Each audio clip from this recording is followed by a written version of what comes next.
வணக்கம். வாழ்க வளமுடன். நான் சிறு வயதில் ராமாயணம் மகாபாரதம்லாம் படிக்கும்போது ஒரு சென்டென்ஸ் அடிக்கடி பார்க்கலாம். இந்த சீரியல்களில் பார்க்கும்போது கூட மகாபாரத ராமாயணத்தில் அடிக்கடி சொல்லக்கூடிய ஒரு வார்த்தைகள், வாயு வேகமாக வந்தான், மனோவேகமாக வந்தான்ங்கிற மாதிரி வார்த்தைகள் இருக்கும்.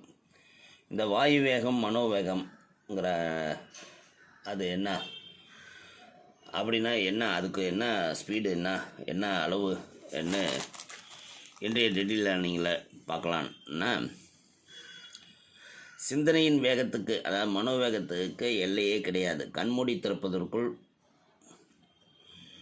உங்களின் நண்பரோ காதலியோ குமரிமுனை கடலுக்குள் மூழ்கி அழகிய முத்து ஒன்றை தேர்ந்தெடுத்து ஒரே ஜம்பில் எவரெஸ்ட் உச்சிக்கு போய் ஐஸ் எடுத்து அதில் ஐஸ்கிரீம் தயாரித்து கொண்டு ஆர்டிக் பகுதியில் உங்கள் காதலியை துரத்தும் வெண்கரடியோடு மோதி ஜெயித்து பிறகு ஒரே டைவ் வெனிஸ் நகரில் அவளுடன் படகில் பயணித்தவாறு மொத்தத்தையும் ஐஸ்கிரீமும் அவளுக்கு தரலாம். இது கற்பனை வேகம்.